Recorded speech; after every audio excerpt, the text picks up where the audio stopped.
Friends, thank you for watching my channel. I just want to remind you, if you need wallpaper, go to www.wallpaperboulevard.com. Tell them Spencer sent you. In fact, if you use my hashtag, Spencer Colgan is wallpaper, they'll be sure to give you 10% off at your checkout. No matter how much you order, they have a wide selection of wallpaper. Check it out. Tell them I said hello. Hi, I'm Spencer Colgan and welcome back to my painting and wallpaper channel.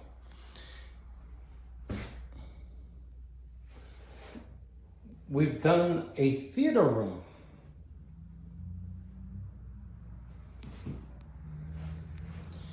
And we darkened the walls with black paint with a low sheen to it. In fact, this paint is flat. Okay, customer doesn't want any light reflection off of the walls when he's watching his movie. Okay, so the video is about now painting these doors that you see in the title of the video. We're only painting these doors. He wants this door left white. I think he'll change his mind later on. He's got the beautiful plantation shutters and he wants them to be white. Because he's putting black curtains there. I think he should put a black curtain here. What do you think? He probably will. So prep on the door. As you can see, it's a semi-gloss paint.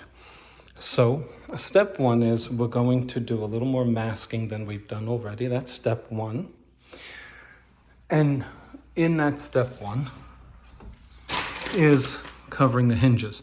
Since we're using black paint, I want to expose a hairline of the hinge because I don't want to go too close to the door and then have a white line when I pull this. It's going to be very frustrating. As you can see, we have white paint on the hinge.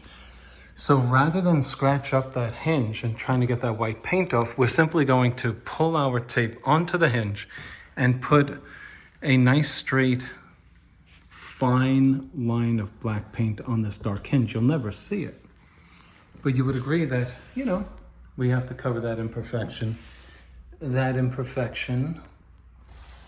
and those imperfections, which is paint on the hinges. Okay, so let's mask this door up and get started. So as I put the tape around the hinges, I want to keep in mind that I'm going to have to get this off. So what I do is I fold the tape onto itself, at least on the end. So I have a tab by which I can pull it off. See? It won't stick to it. See that? This can become very difficult to get this off. Now, I was talking about that hairline. You see that paint? We're going to put a nice color of black right there. So when I put the tape on this side, the molding prevents me from getting it nice and tight up against the hinge. So I go in my wallet, I pull out one of my cards, and I push that tape up against it. Okay, what do we got there? Okay, so I showed the painting of a door in one of my last videos, and you know that I tape doorknobs. I'm not the most patient human being, but I'm also paid to get in, to get out, you know, and to do the best of my ability. And so one of the ways I accomplish that is to simply tape doorknobs. Way back in the day, I used to take them off. And then I learned after two, hey, these don't go on the way they came off. And I stopped doing it. And I suggest you don't take them off either unless you have a background in, you know, locksmithing. This door is different than the last one. As you can see, it's a flat panel door. Okay, and I made the mistake. I hope I can redeem myself here.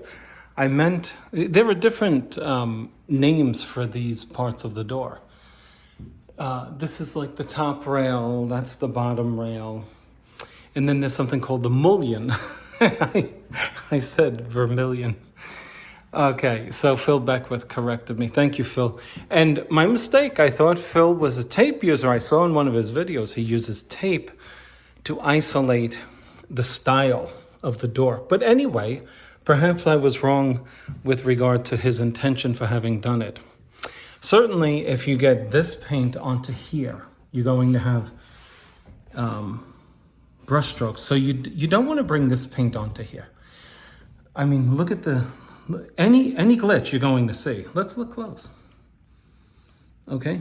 Now, with light coming in on a door like this, you want it to be as perfect as possible. Now you're saying, "Oh, I'm a do-it-yourselfer, Spencer. I don't need it to be perfect." That's nonsense. All you have to do is a couple of things. You'll have it perfect, just like a pro. First of all, this is slick. As you look at this, paint, a coating of paint on top of this will only stick as much as the chemical in the paint allows it to. But if you do that to your paint, well, now you're making keys in the paint, little scratches onto which the next coat of paint can attach itself. And so we're going to spend a few minutes doing just that. We're going to scuff up the door.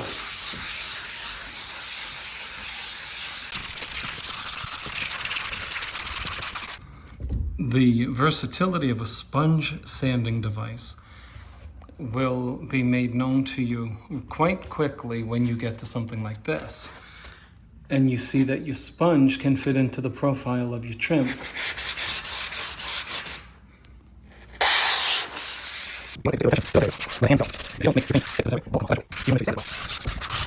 After you paint the door, you'll see that you're left with a residue of dust. Please do not go on and paint this door without wiping it down with a microfiber cloth. It'll trap all the dust and make it nice and ready for you to paint.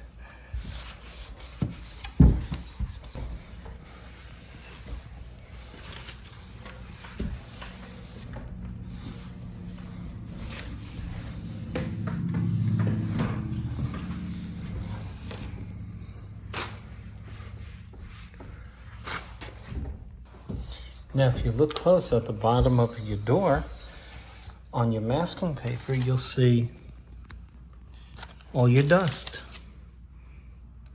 And so here's what you want to do. You want to wipe that up too. Because if you're using a brush and you go near that bottom, you know what's going to happen?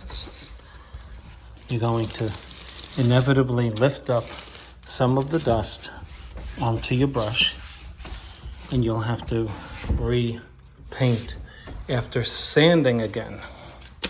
Okay? Now let's get to the tools we're going to use in order to make this happen. First, let's talk about applicators. Well,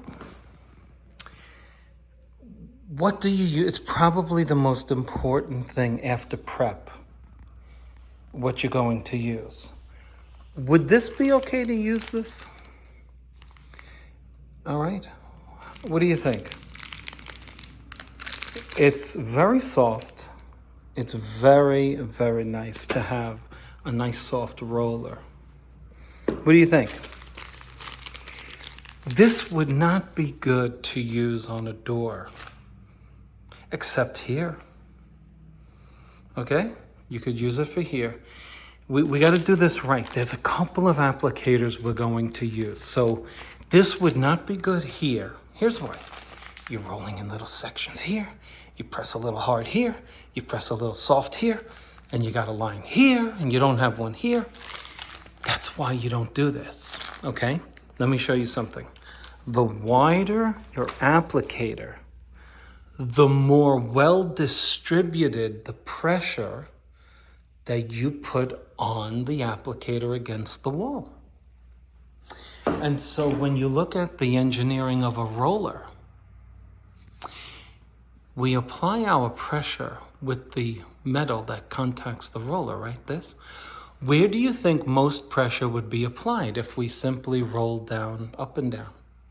Well, naturally speaking, it would be here because that's our point of contact. By the time the pressure gets over to here, it's less. So you're more inclined to have a line on the left side as you go on a wall or whatever. Okay, that's why when we paint walls, we're supposed to paint this way. You roll up and down, and then you go over this way. So that if you're making a line with this metal thing, you're rolling over it, and you keep going that way. Anyway, so you can use a nice 9-inch wide roller right in there. It gets it done quick. But you need a brush to finish off. Okay, you don't want stipple. I'll get into this. Okay, so let's put this on the back burner. We can use this, okay? Only want to use this in small areas, okay? My favorite roller. Now, Dan Childs, he's a veteran painter. He only uses lamb's wool, and he's right. I mean, and he uses it over and over again. And I have one outside, and I could use this on this door. Okay, so we know about tape. You want to get a good tape that pulls off without pulling the paint off of the wall. I have a hand masker that helps me mask things in the room, okay? I have caulk because I can use caulk to put right in those corners there, up against my tape in order that paint does not get underneath it. Okay? Now we need a good brush because after we roll the paint on, we're going to use a good brush to get rid of the stipple. And this is not an ideal width, but just so you know, we need a brush. I'm not going to use this except in areas like this. But this is not my finishing brush.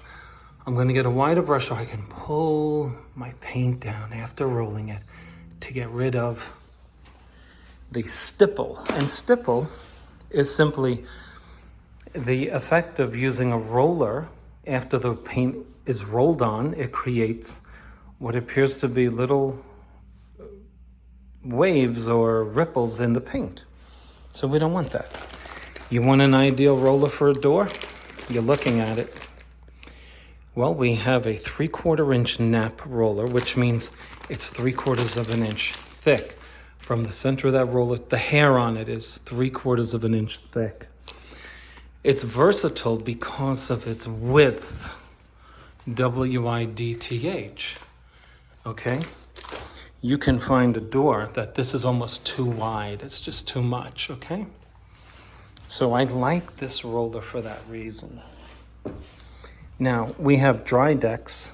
If you have a divot in the door, little ding, you get yourself a little 1-inch putty knife, and you use this spackle. It dries quickly, goes on pink. Does it? I think it does. Okay, yeah, it was pink. Anyway, goes on, and then when it's dry, it turns light. And you don't have to prime it, so we want that in case you need it. Now, let's go to the last tools. This is a paint leveling substance, okay? This product adds to the paint for latex or acrylic paint, basically most of the paint that you use indoors, okay? You can use it outdoors too. But for acrylic and latex paints, you put 8 ounces per gallon of this fluid after shaking it well, and your paint will self-level. Now, why do you do this? Please listen to this carefully. Because we're dealing with such a flat surface, we tend to apply the paint evenly. But to get it even, we kind of go back up here, roll it here, brush it down here, and we're working down here. Watch what happens. Oh, it starts drying up there. And it starts getting a little sticky up here because we spent 1.5 minutes down here getting this done. We go up here, we hear it. We hear it pulling, dragging. No good.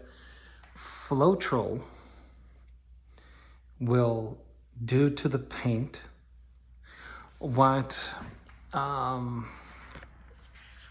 oil does to oil-based paint, which is to prevent it from drying too quickly. Not only that, the paint begins, even on a vertical door, it begins to level out.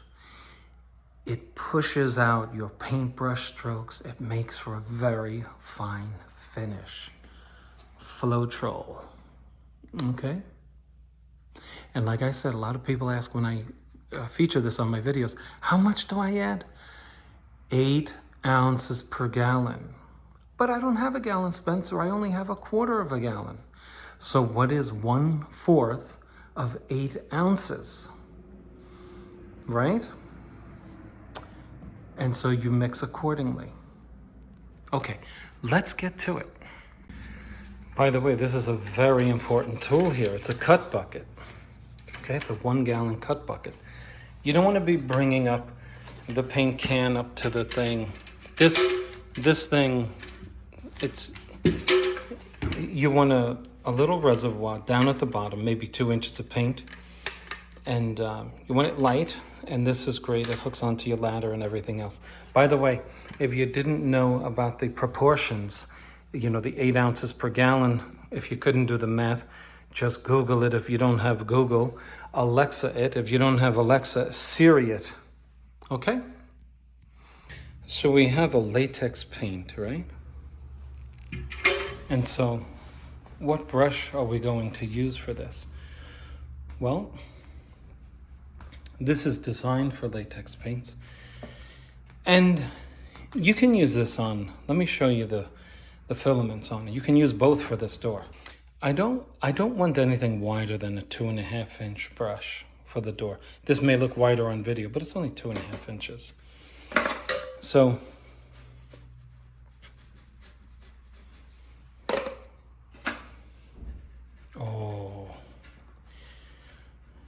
soft, firm. That's the way we want to go, soft. Look at that. It doesn't disrupt your paint as you're applying it on there. Go with soft.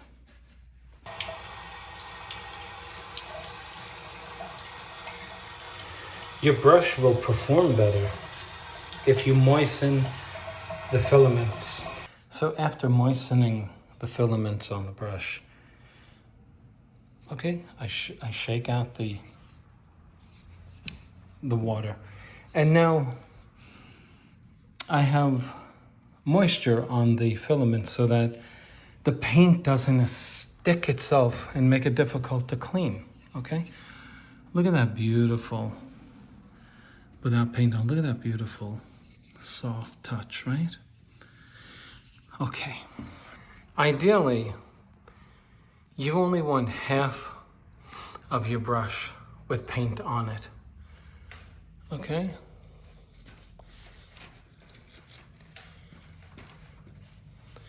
What's nice about the soft hair on the brush is that it gets into all of these profiles without pushing.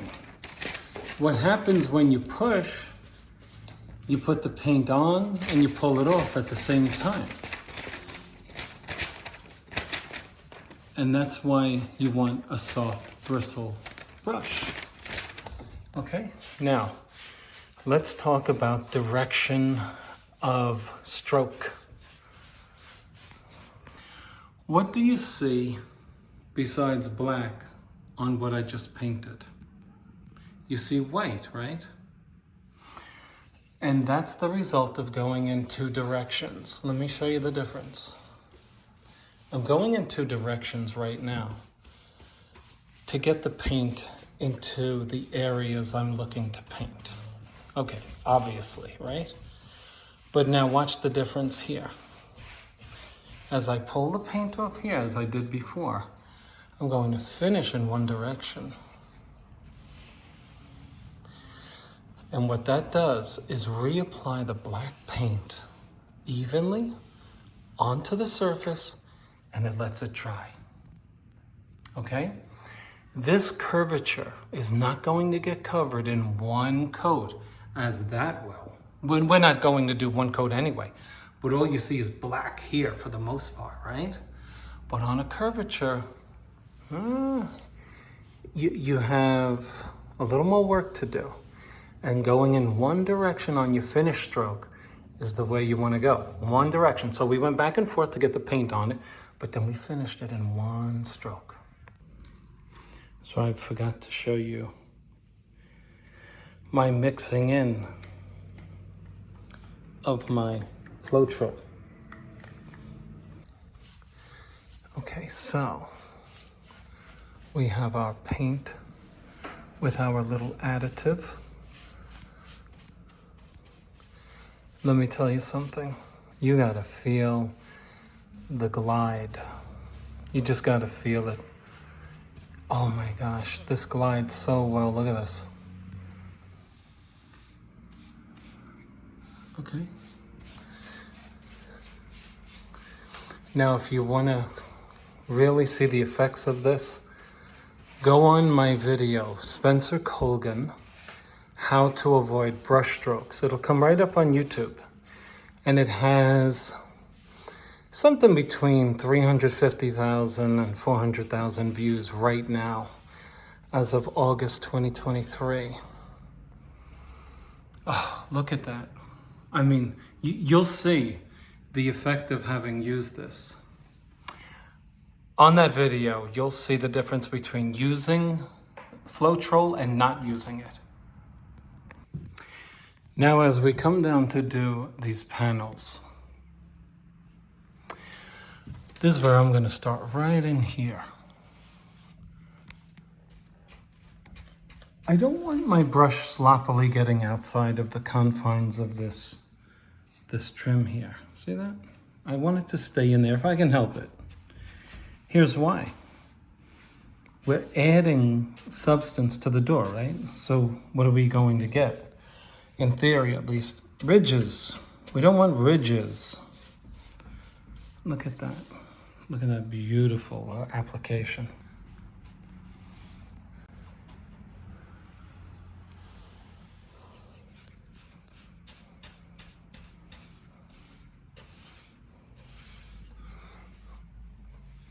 And if you do get it outside, here's what I want you to do. Just take your brush lightly, pull it down there. What you're doing is just knocking down any ridges, okay?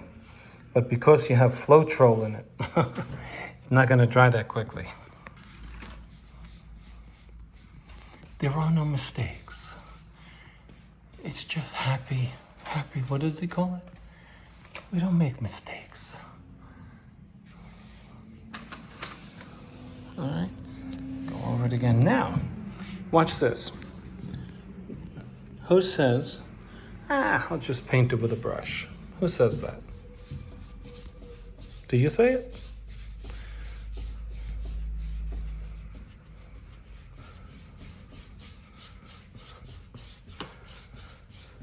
If you're saying do this with a brush, could you do it with a brush? It's like cutting steak with a butter knife. I mean, why would you do that? Right? But let me just prove something to you. Watch this. You see how we kind of made it like with all the brush strokes in it, right? But watch what happens when you use this brush. Watch this. Look at how you level out the paint with Floetrol and you knock down those ridges. Okay? Let's get our roller on the job. We want a good amount of paint on that roller, right?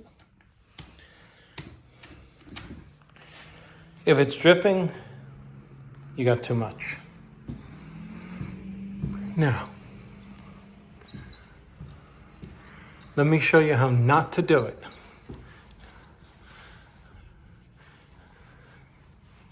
Don't paint like this. Don't do it. Here's what you do. You want to go in, a vertical or horizontal direction and maintain that, okay? So, and ideally you want full strokes. because you're going to see stopping and starting marks. So I go up and down, and then look, I want to knock down that ridge that I created. So I'm going halfway over what I just did, rolling it again. What do I mean by halfway?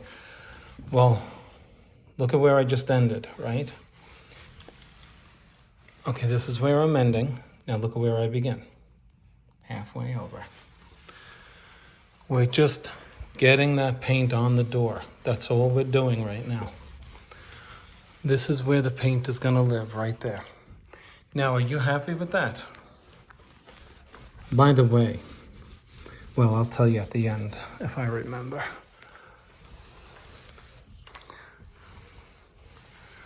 Are you happy? See, that's stipple. You see those? You see all that going on? It looks sparkly. That's stipple. That's a texture. But the Floetrol is going to make that lay down. Okay? Now, watch this. I do my final strokes. Watch. 1, 2, 3, 4. Now, I'm going to go to my brush, because my brush is softer. Without adding any paint with the brush, I'm simply going to take my brush, go up to the corner, right? Pull down. Now, I'm not putting any pressure on the brush. I'm not. I'm just, look, I'm leaving it up to the brush to exert its own pressure by its own weight on the door. That's it. I'm trying to keep the brush straight.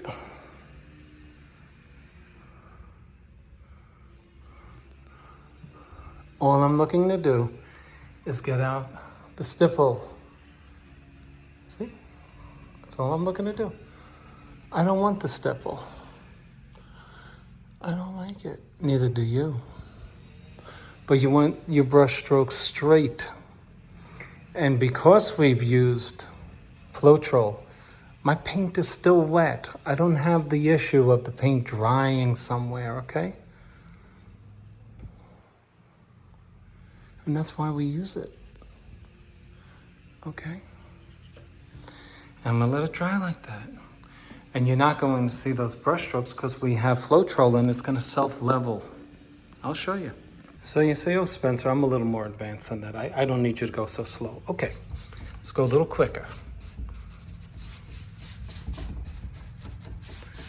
You want the paint in these crevices. All right, do them first. Have your rag with you in case you throw paint accidentally.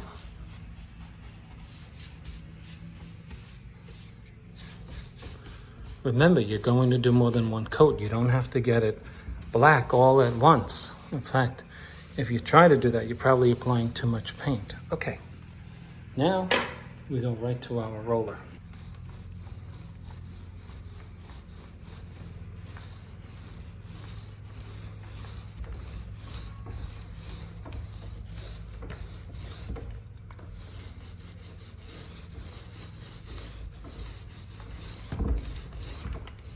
He's going sideways.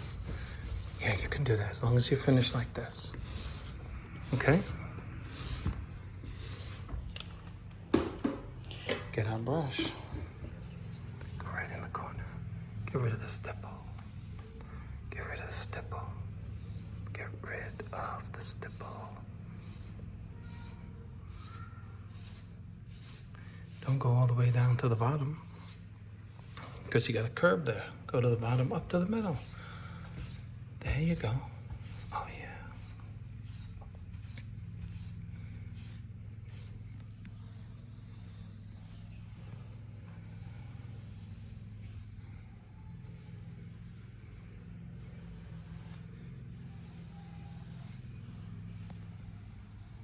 Now, here's what I like to do with obstacles. These are notorious obstacles. And if you look closely at doors that are painted, you always see a mess around here. Right around here, right around here. So, before we get to the meat of this project, I'm putting on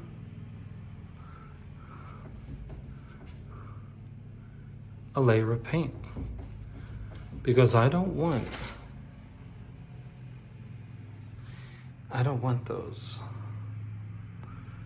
those marks, okay? And I'm gonna let this dry and go move on to other parts of this door, you know? You don't wanna be handling this late. If you save this work till the end, you're gonna have marks because you're gonna rush it. It actually needs 3 coats. This one coat here, you can see there's a lot of white showing through, right? Because you can't put the same amount of millage, thickness of paint on your first coat around this. There's too much going around here, you know? So this is what you want to do. Go up to the donut, pull down. Go up to the donut, pull down. Go up again, pull down. Come up here, pull down. Okay, again, again, again. Now we let this dry. We do it again. And on the last coat of the door, which is the second coat, we third coat this. We make believe this is still white. We're gonna put 3 coats on it. Now, these pieces of wood, this door, they have no vertical, horizontal demarcation. The video I just posted last week, raised panel doors, different scenario, right? This is where it becomes a little more difficult. Now, if you need to use tape, by all means use it. Here's what I want to do. I want to make a straight line here because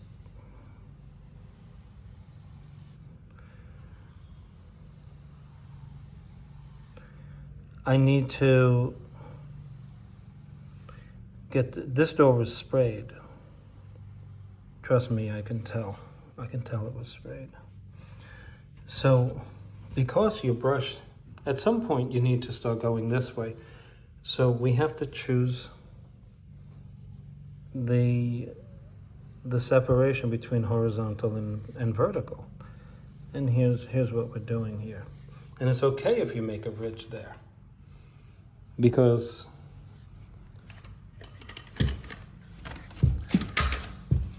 you can't do this on the, just make believe what I'm doing is right here. You can't do this. This is what you're gonna see over here. So we lighten the amount of paint on our brush. We come over to the point of the corner downward and we just draw a straight line.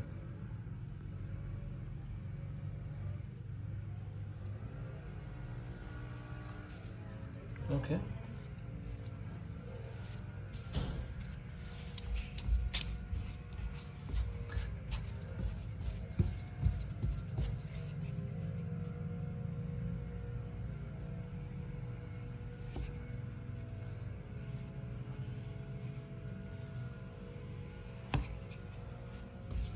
Okay.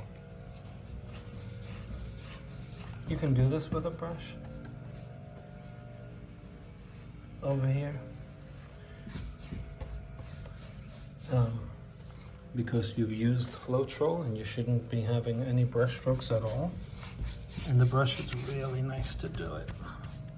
But keep in mind that those separations, it's okay to make a ridge. In fact, I prefer a ridge when making my vertical and horizontal separation. See what I mean by that? Okay. I hope to have a ridge. If I don't, fine. But at least I'm not going to have what looks like a tornado on the door, a dry tornado.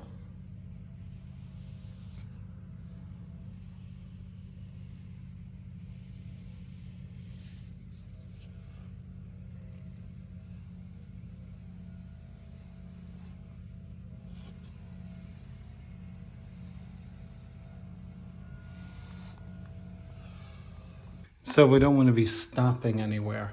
Like we don't want to have half of this painted. If you paint this, go all the way up to the top, okay? So now we're dealing with the issue I was saying before.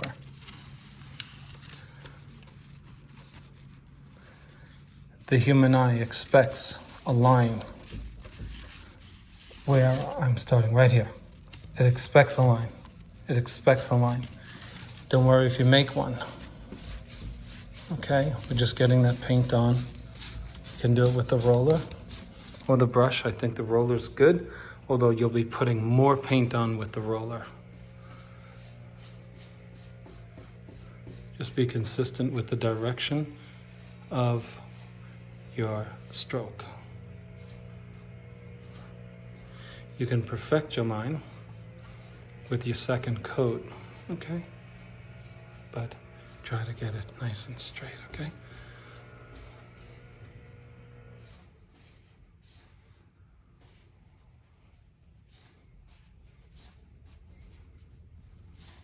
Okay. On my second coat, I'm going to come around and hopefully put my last coat in these areas. You see these areas right in the corner here? These are difficult areas because that's where you can pull off the paint and create a need for a third application. So I want to go beyond my corner, okay? See that? Because I don't want the paint coming out of there. Let me try to show you what I mean. Look, if I keep doing this, the more I use this brush, I'm applying the paint and I'm pulling it off too. Okay. Oh, I just did it. Not good. Okay, you see right there in the, I put it on, I'm taking the paint off. So it's a little tricky when you come to these areas. You want to put a lot of paint, but if you put too much, it'll drip. A lot of paint, and you want to definitely go in one direction. I don't go right to the corner. I start up here, look. Now I go in, pull up straight. Go in again, pull up straight. I'm gonna go right in that corner with the edge of my brush and just do that. I just wanna get rid of the stroke marks. Go up to the top again, lightly. I'm not pushing on that brush, I'm letting it fall. I'm just getting rid of the brush strokes. Okay? Because I don't wanna do it again. So, I want a good layer of paint on there. I'm putting a lot of paint on with my roller. Okay. Keep in mind, I have a Floetrol in it. It's not gonna start setting up. I have time to work with this.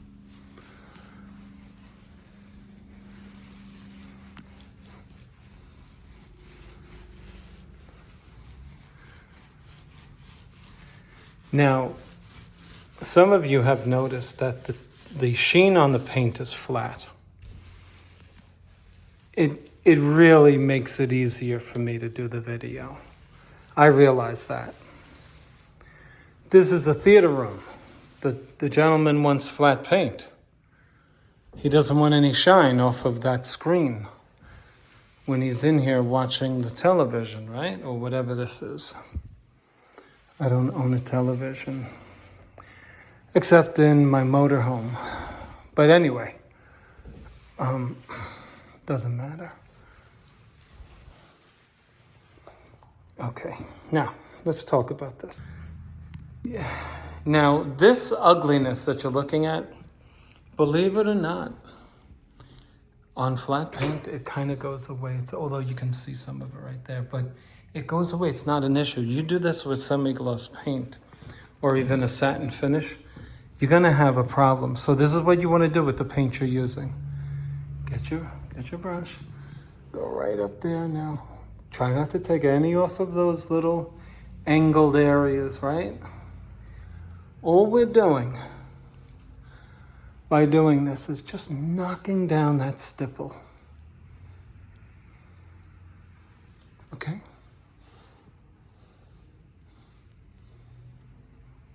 And that's the right way to do it.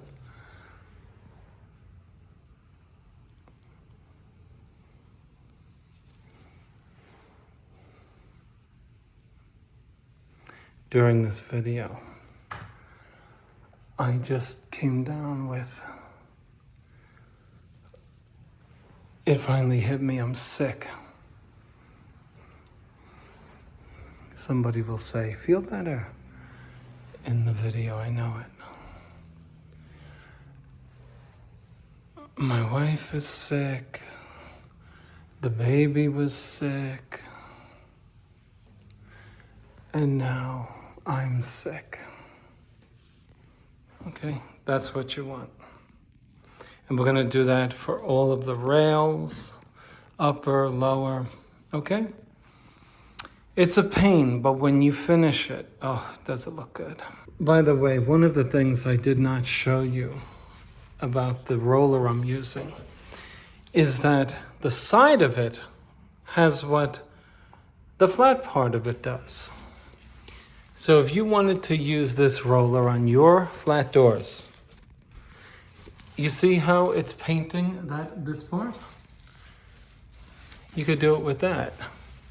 Of course, you would finish it off with the brush. You're knocking down the stipple, but you know, it's a time saver. Look, they made these rollers this way so that when you're rolling, when you're doing this with the roller, you're getting the side of this wall too. Pretty good, right? Okay, I thought you'd like it. So, we're almost done. What do you do here? Where do you stop with this room color? Well, there's actually a rule to it. And it makes sense. So obviously this is going to remain white, but what about this part? Does this get black or white? Does this get black or white? What do you think? Well, I can tell you this.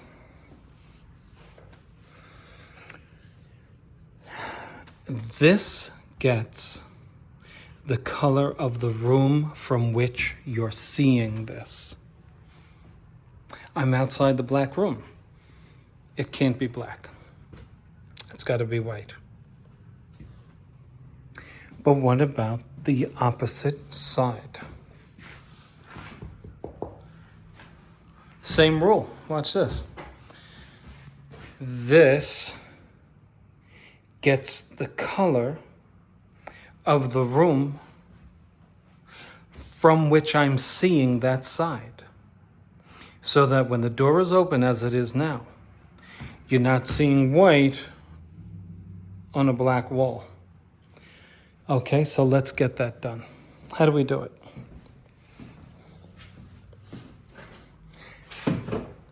During the course of this work, I got under the weather. I'm not feeling well at all. Tape on your hinges. Use a knife, trim it out. Then, this is the stopper. This stops the door. We're going to tape against that, okay? But this can become a mess in a minute. We're going to caulk the point at which this part meets the tape so that no black paint gets on this. You know that when you're using black paint and separating it from white, it's crucial that it be straight.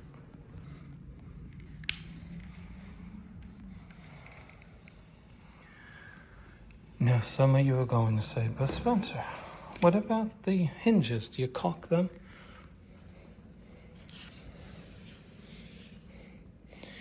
Well, I wasn't going to. But since you asked, maybe it wouldn't hurt. Maybe it wouldn't hurt. Not a bad idea. In fact, I will. I wasn't going to.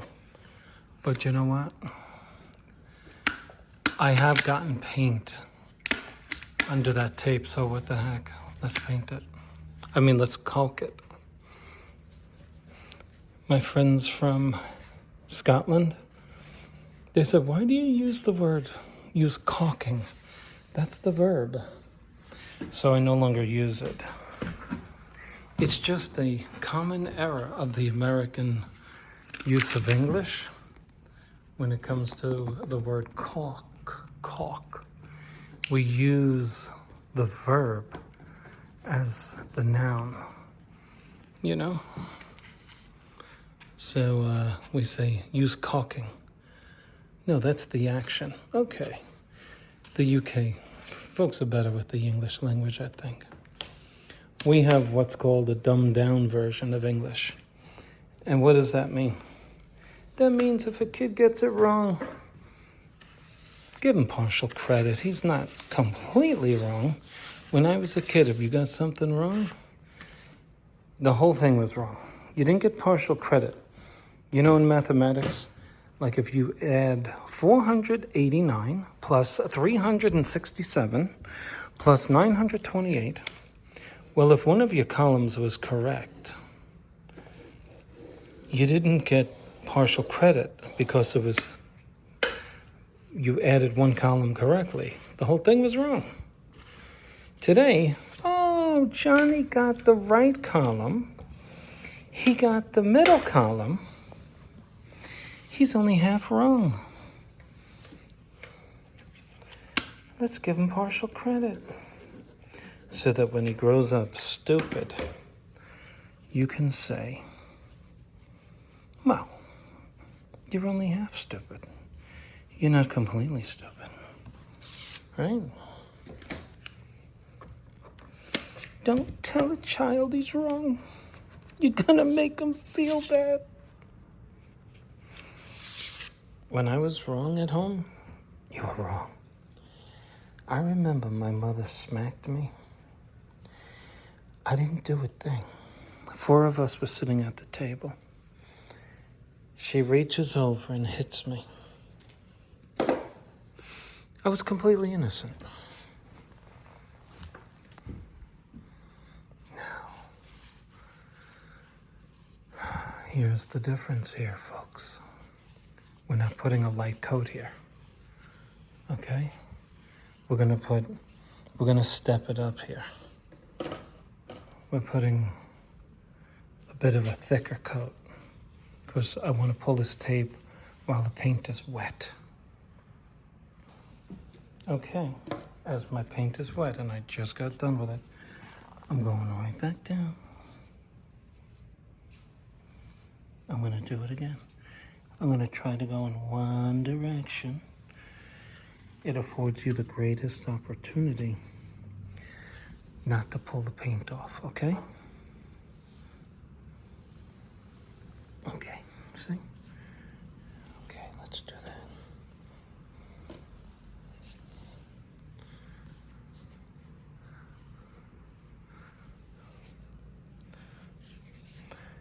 When I was about 10 years old. It was probably around 9 years old. And as it is today, your mother or your father had to be in the office when you went to the doctor. So my mother's in there, and the doctor's asking me, when do I experience this problem? Now, I decided not to tell you what the problem was because I don't think it's appropriate. But let's just say, my mother said, did you hear that guy? Because he was like, does this happen all the times? Or just making number 2? And she was like, how old does he think you are? Okay. There we go. Okay? Only one time or all the times? So she had a big laugh. I'm glad she thought it was funny. Only number 2s? I said, what? He said, number 2 or both?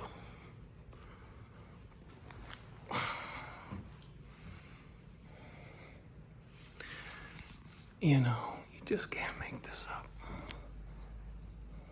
Okay, let's get the tape off.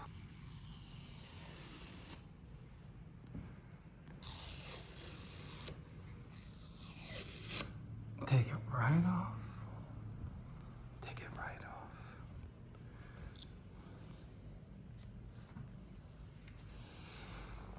off. When I was a kid, there was no difference. We didn't use that lingo. I guess that was, you know, his choice. Okay.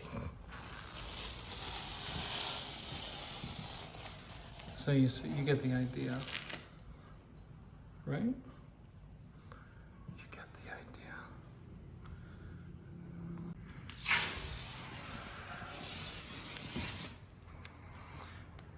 Now you can start seeing it come to, right?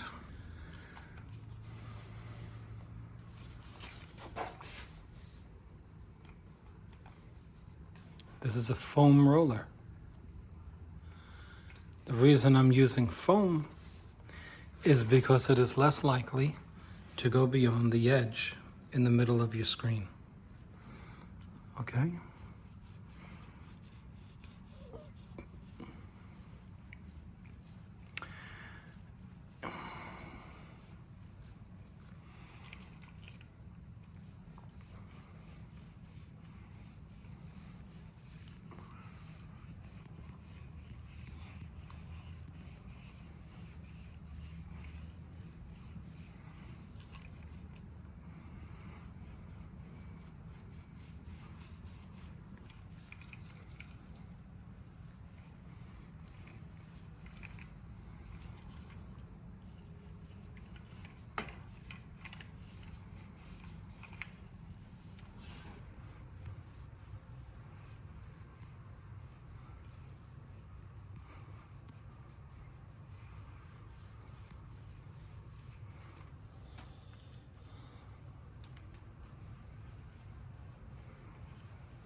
I quit the foam roller only because it wasn't working right. And I have resorted to my Touchup kit. This is a 3/8 inch nap roller. That's foam, there's no nap. Okay.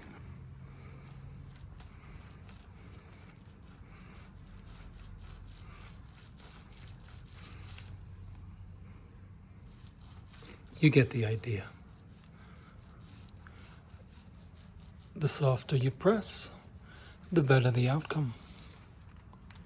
The more you press, you will get paint on the other side of the door.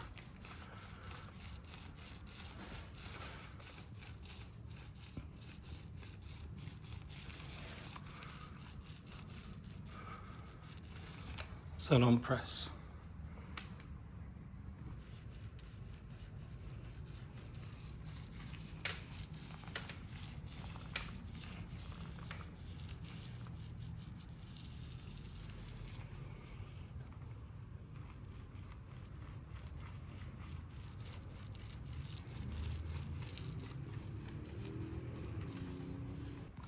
We'll give that 2 coats, but we'll go over here now.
That's not white paint. That's a space.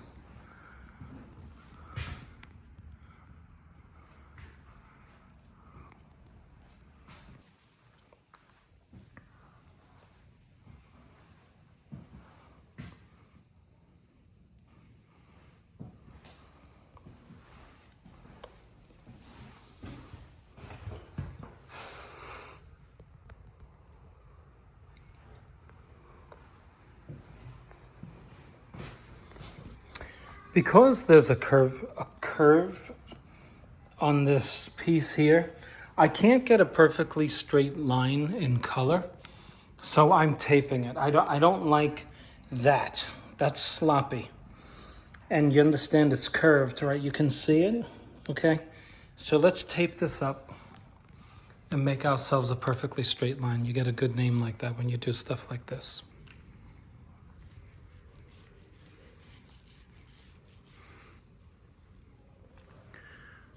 I just went on an estimate in between frames of this video. And boy, this lady wants wallpaper. And I said, who did the painting? So she mentioned the painter's name. I said, he did beautiful work, you know? You gotta see the crown molding where it meets the wall paint. It's just perfection. You know? You know, when you're in whatever trade you're in, whatever business you're in, and you see what you know to be somebody who goes out of his way, right? You just can't help but to applaud the person's efforts, right?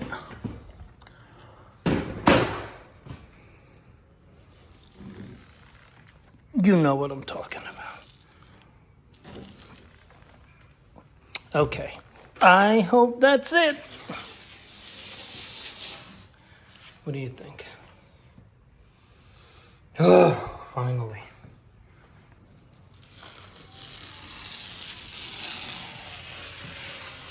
It takes time.